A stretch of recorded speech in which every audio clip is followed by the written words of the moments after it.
Chapter 16. Narrative continued by the doctor. How the ship was abandoned. It was about 1:30, 3 bells in the sea phrase, that the two boats went ashore from the Hispaniola. The captain, the squire, and I were talking matters over in the cabin. Had there been a breath of wind, we should have fallen on the 6 mutineers who were left aboard with us, slipped our cable, and away to sea.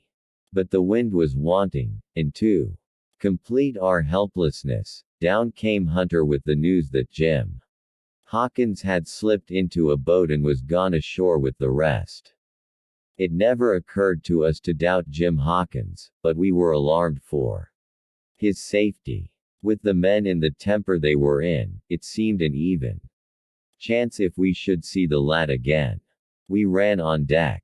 The pitch was bubbling in the seams. The nasty stench of the place turned me sick. If ever a man smelt fever and dysentery, it was in that abominable anchorage. The 6 scoundrels were sitting grumbling under a sail in the forecastle. Ashore we could see the gigs made fast and a man sitting in each, hard by where the river runs in.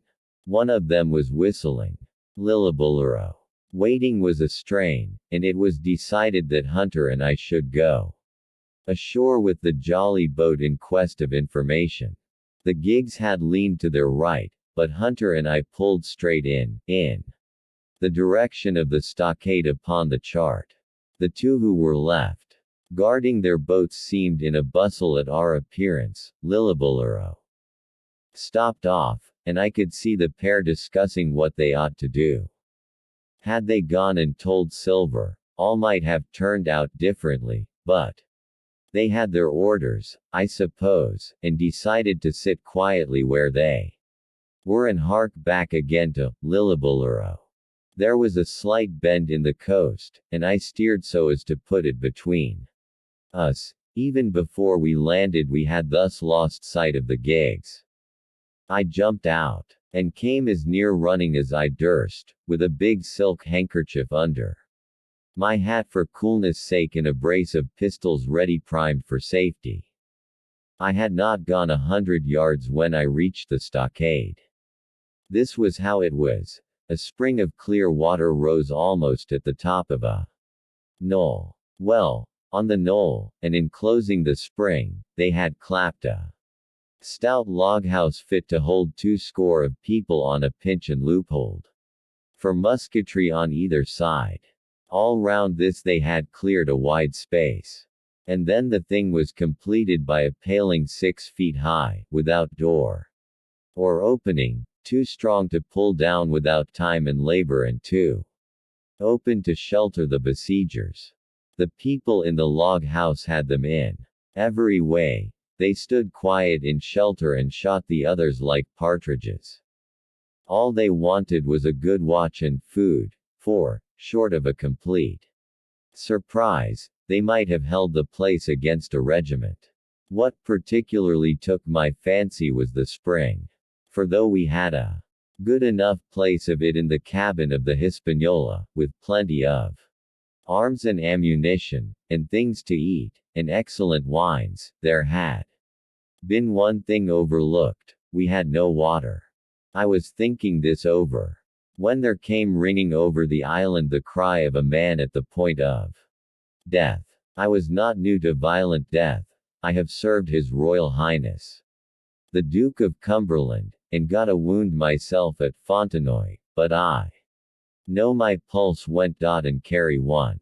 Jim Hawkins is gone, was my first thought. It is something to have been an old soldier, but more still to have been a doctor. There is no time to dilly-dally in our work.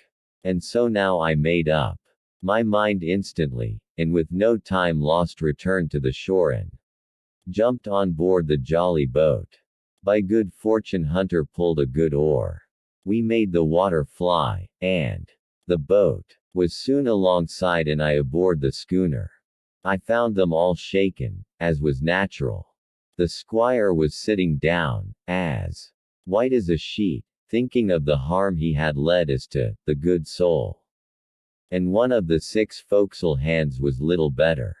"There's a man," says Captain Smollett, nodding towards him, "new to this work. He came nigh hand fainting, doctor, when he heard the cry." Another touch of the rudder and that man would join us. I told my plan to the captain, and between us we settled on the details of its accomplishment. We put old Redruth in the gallery between the cabin and the forecastle, with 3 or 4 loaded muskets and a mattress for protection. Hunter brought the boat round under the stern port, and Joyce and I set to work, loading her with powder tins, muskets, bags of biscuits, kegs of pork, a cask of cognac, and my invaluable medicine chest. In the meantime, the squire and the captain stayed on deck, and the latter hailed the coxswain, who was the principal man aboard. "Mr. Hands," he said, "here are 2 of us with a brace of pistols each. If any one of you 6 make a signal of any description, that man's dead." They were a good deal taken aback, and after a little consultation one and all tumbled down the fore companion, thinking no doubt to take us on the rear. But when they saw Redruth waiting for them in the sparred galley, they went about ship at once, and a head popped out again on deck. "Down, dog!" cries the captain. And the head popped back again, and we heard no more, for the time, of these 6 very faint-hearted seamen. By this time, tumbling things in as they came, we had the jolly boat loaded as much as we dared. Joyce and I got out through the stern port, and we made for shore again as fast as oars could take us. This second trip fairly aroused the watchers along shore. Lillibulero was dropped again, and just before we lost sight of them behind the little point, one of them whipped ashore and disappeared. I had half a mind to change my plan and destroy their boats, but I feared that Silver and the others might be close at hand, and all might very well be lost by trying for too much. We had soon touched land in the same place as before and set to provision the blockhouse. All 3 made the first journey, heavily laden, and tossed our stores over the palisade. Then, leaving Joyce to guard them, 1 man, to be sure, but with half a dozen muskets, Hunter and I returned to the jolly boat and loaded ourselves once more. So we proceeded without pausing to take breath, till the whole cargo was bestowed, when the 2 servants took up their position in the block house, and I, with all my power, sculled back to the Hispaniola. That we should have risked a second boat load seems more daring than it really was. They had the advantage of numbers, of course, but we had the advantage of arms. Not one of the men ashore had a musket, and before they could get within range for pistol shooting, we flattered ourselves we should be able to give a good account of a half-dozen at least. The squire was waiting for me at the stern window, all his faintness gone from him. He caught the painter and made it fast, and we fell to loading the boat for our very lives.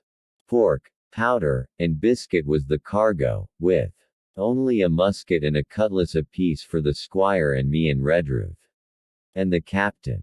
The rest of the arms and powder we dropped overboard in 2 fathoms and a half of water, so that we could see the bright steel shining far below us in the sun, on the clean, sandy bottom. By this time the tide was beginning to ebb, and the ship was swinging round to her anchor.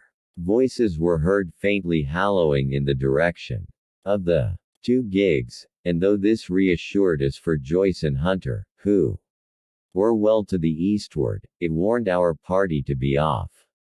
Redruth retreated from his place in the gallery and dropped into the boat, which we then brought round to the ship's counter, to be handier for Captain Smollett. "Now, men," said he, "do you hear me?" There was no answer from the forecastle. It's to you, Abraham Gray, it's to you I am speaking. Still no reply. Gray, resumed Mr. Smollett, a little louder, I am leaving this ship, and I order you to follow your captain. I know you are a good man at bottom. And I dare say not one of the lot of you's as bad as he makes out. I have my watch here in my hand. I give you 30 seconds to join me in.